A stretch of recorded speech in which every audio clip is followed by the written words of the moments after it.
Assalamualaikum warahmatullahi wabarakatuh. Bertemu kembali di channel Math Education Official. Apa kabar kalian? Sehat-sehat selalu kan? Dan tetap semangat belajar matematikanya. Pada pembelajaran kali ini, kita akan mempelajari materi mengenai penyajian data menggunakan diagram lingkaran. Baiklah, langsung saja kita simak materinya.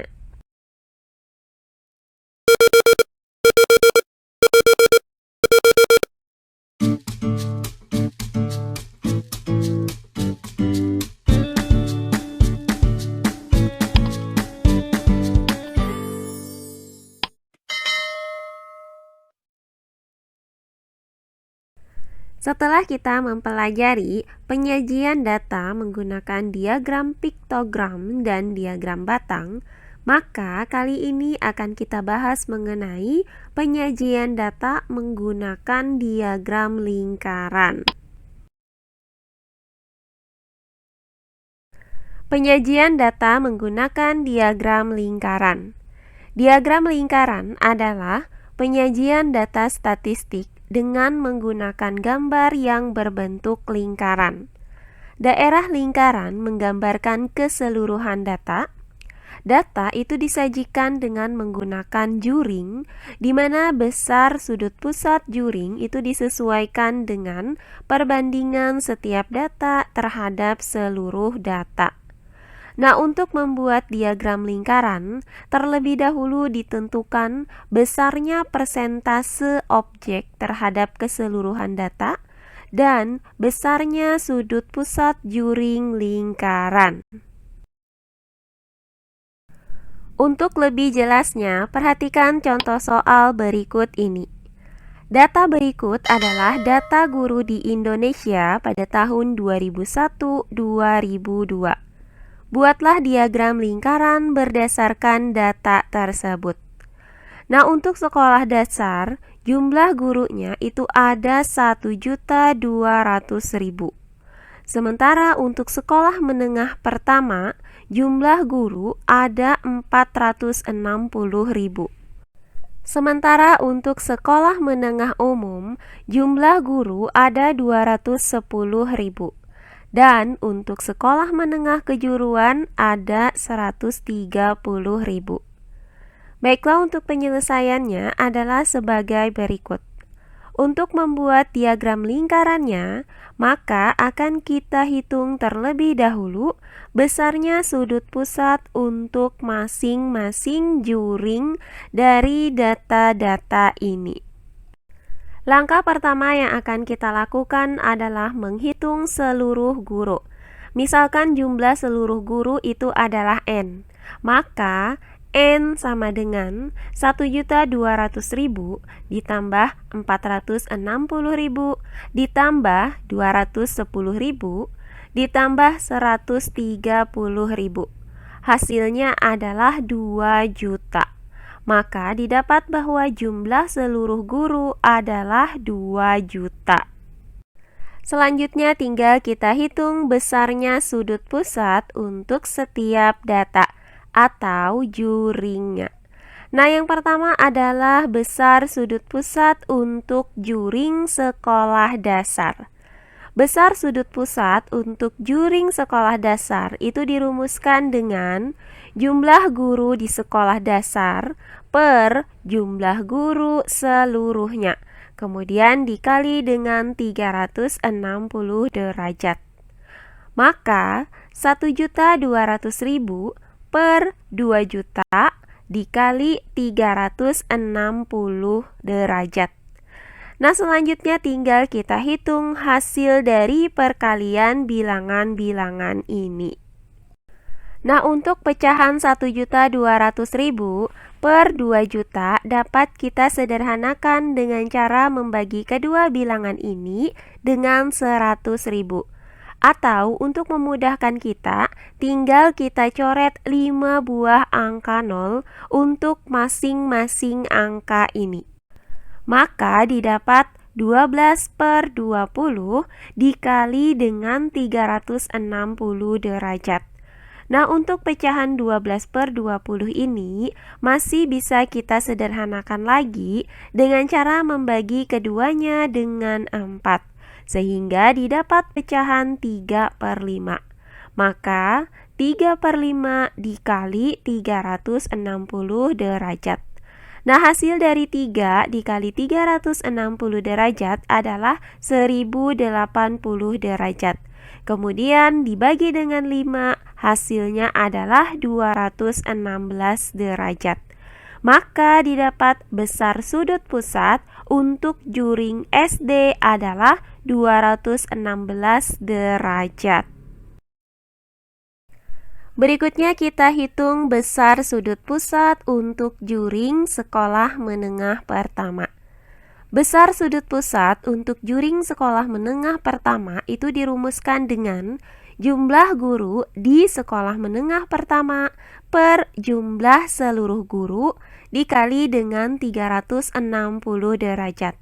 Maka besar sudut pusat untuk juring SMP ini sama dengan 460.000 per 2 juta dikali dengan 360 derajat.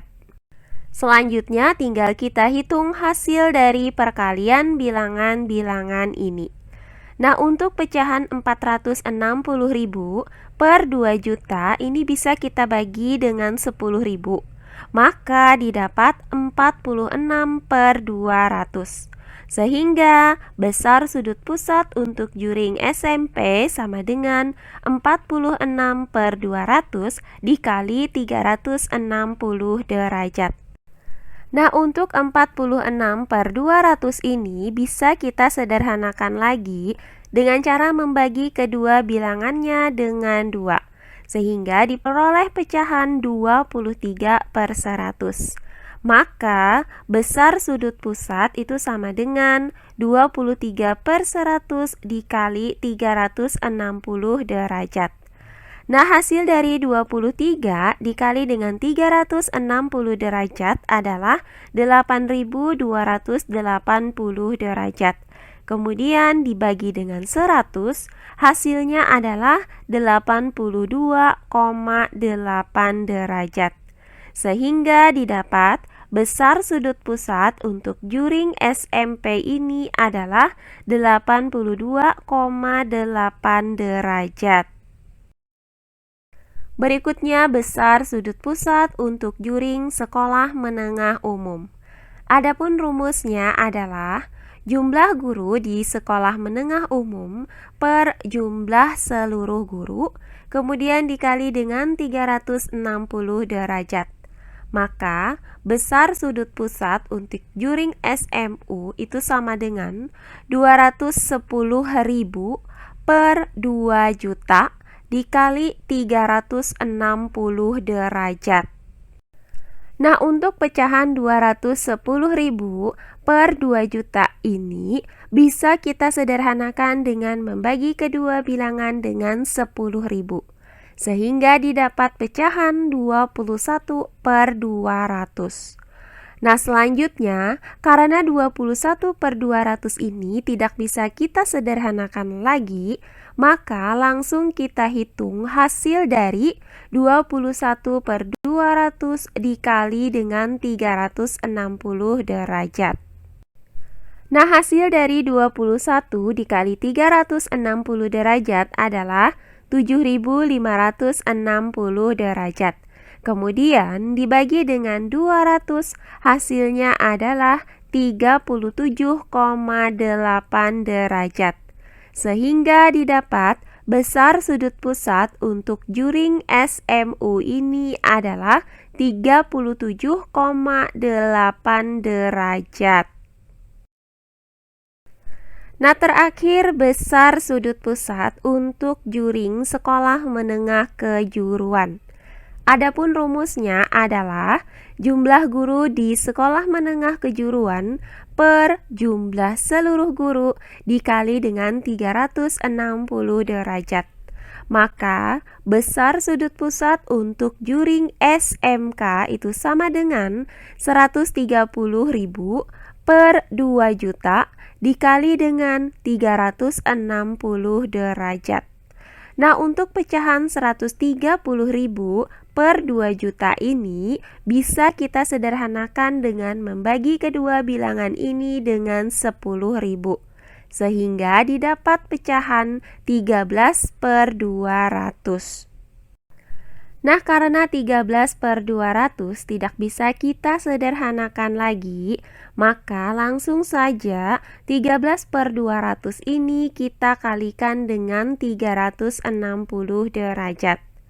Hasil dari 13 dikali dengan 360 derajat adalah 4680 derajat.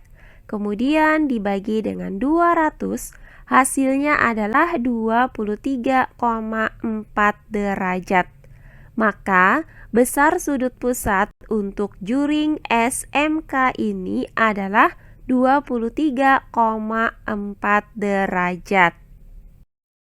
Berdasarkan uraian tadi, maka didapat bahwa besar sudut pusat untuk juring SD itu sama dengan 216 derajat. Kemudian besar sudut pusat untuk juring SMP itu sama dengan 82,8 derajat. Kemudian besar sudut pusat untuk juring SMU sama dengan 37,8 derajat. Dan besar sudut pusat untuk juring SMK sama dengan 23,4 derajat. Nah, setelah didapat besar sudut pusat untuk masing-masing jenjang sekolah ini, maka langkah selanjutnya tinggal kita buat diagram lingkarannya. Pertama-tama buat sebuah lingkaran. Selanjutnya, langkah yang kedua kita gambarkan juring dengan besar sudut pusat 216 derajat, seperti yang tampak pada gambar berikut ini. Nah, juring ini menyatakan banyaknya jumlah guru pada jenjang sekolah dasar. Berikutnya langkah yang ketiga, kita buat kembali juring dengan besar sudut pusat 82,8 derajat, seperti yang tampak pada gambar berikut ini. Nah, juring ini menyatakan jumlah guru di jenjang sekolah menengah pertama. Selanjutnya langkah yang keempat, kita buat kembali juring dengan besar sudut pusat 37,8 derajat. Seperti gambar berikut ini. Nah, juring ini menyatakan jumlah guru di jenjang sekolah menengah umum. Terakhir, langkah yang kelima, kita buat juring dengan besar sudut pusat 23,4 derajat, seperti gambar berikut ini. Nah, juring ini menyatakan jumlah guru di jenjang sekolah menengah kejuruan. Maka, inilah gambar diagram lingkaran untuk data guru di Indonesia pada tahun 2001-2002. Berikutnya akan kita hitung persentase dari setiap data ini. Pertama, persentase dari jumlah guru yang mengajar di sekolah dasar dirumuskan dengan jumlah guru di sekolah dasar per jumlah seluruh guru dikali dengan 100%. Maka, persentase guru SD itu sama dengan 1.200.000 per 2 juta dikali dengan 100%. Selanjutnya, untuk mempermudah perhitungan kita, maka pecahan 1.200.000 per 2 juta ini kita sederhanakan dengan cara membagi keduanya dengan 100.000, sehingga diperoleh pecahan 12 per 20. Maka persentase guru SD itu sama dengan 12 per 20 dikali 100%. Nah, untuk 100% ini bisa kita bagi dengan 20. Hasilnya adalah 5%. Maka persentase guru SD itu sama dengan 12 dikali 5%. hasilnya adalah 60%. Maka didapat bahwa persentase jumlah guru SD adalah 60%. Selanjutnya, persentase jumlah guru yang mengajar di sekolah menengah pertama dirumuskan dengan jumlah guru di SMP per jumlah seluruh guru dikali dengan 100%. Maka, persentase guru SMP itu sama dengan 460.000 per 2 juta dikali 100%. Selanjutnya, untuk pecahan 460.000 per 2 juta ini bisa kita sederhanakan menjadi 46 per 200. Maka didapat 46 per 200 dikali 100%. Nah, di sini pecahan 46 per 200 ini masih bisa kita sederhanakan dengan cara membagi kedua bilangannya dengan 2, sehingga diperoleh 23 per 100 dikali 100%. Nah, 100% dibagi dengan 100 hasilnya adalah 1%. Maka persentase jumlah guru SMP itu sama dengan 23 dikali 1%, hasilnya adalah 23%. Maka didapat bahwa persentase jumlah guru SMP adalah 23%. Berikutnya, persentase jumlah guru sekolah menengah umum dapat dirumuskan dengan jumlah guru sekolah menengah umum per jumlah seluruh guru dikali 100%. Maka, persentase guru sekolah menengah umum itu sama dengan 210.000 per 2 juta dikali 100%. Nah, untuk pecahan 210.000 per 2 juta ini bisa kita sederhanakan dengan cara membagi kedua bilangan ini dengan 10.000, sehingga didapat pecahan 21 per 200. Maka persentase guru SMU itu sama dengan 21 per 200 dikali 100%. Nah, untuk bilangan 100% dan 200 ini bisa kita bagi dengan 100. Maka 100% dibagi dengan 100 hasilnya adalah 1%, sedangkan 200 dibagi dengan 100 hasilnya adalah 2. Maka 21 per 2 dikali 1%. Nah, hasil dari 21 dibagi dengan 2 adalah 10,5. Selanjutnya dikali dengan 1%, hasilnya adalah 10,5%. Maka persentase guru SMU adalah 10,5%. Nah, terakhir persentase untuk jumlah guru sekolah menengah kejuruan dirumuskan dengan jumlah guru sekolah menengah kejuruan per jumlah seluruh guru dikali dengan 100%. Maka persentase guru SMK itu sama dengan 130.000 per 2 juta dikali dengan 100%. Nah, untuk pecahan 130.000 per 2 juta ini bisa kita sederhanakan menjadi 13 per 200. Maka persentase guru SMK itu sama dengan 13 per 200 dikali 100%. Selanjutnya, untuk bilangan 100% dan 200 ini bisa sama-sama kita bagi dengan 100. Maka 100% dibagi dengan 100 hasilnya adalah 1%, sedangkan 200 dibagi dengan 100 hasilnya adalah 2. Maka 13 dikali 1% hasilnya adalah 13%, kemudian dibagi dengan 2 hasilnya adalah 6,5%. Maka didapat bahwa persentase guru SMK adalah 6,5%. Nah, berdasarkan uraian tadi, maka didapat bahwa persentase jumlah guru SD adalah 60%. Selanjutnya, persentase untuk jumlah guru SMP adalah 23%. Kemudian, persentase jumlah guru SMU adalah 10,5%. Dan persentase jumlah guru SMK adalah 6,5%. Maka tinggal kita tuliskan hasil dari persentase masing-masing data ke dalam diagram lingkaran ini.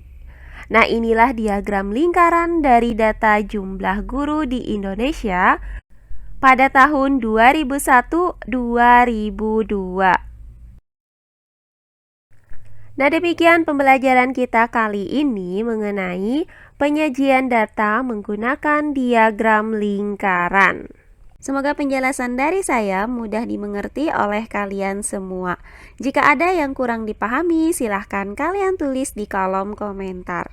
Baiklah, untuk pembelajaran kali ini saya cukupkan sampai di sini. Bertemu kembali di pembelajaran kita berikutnya.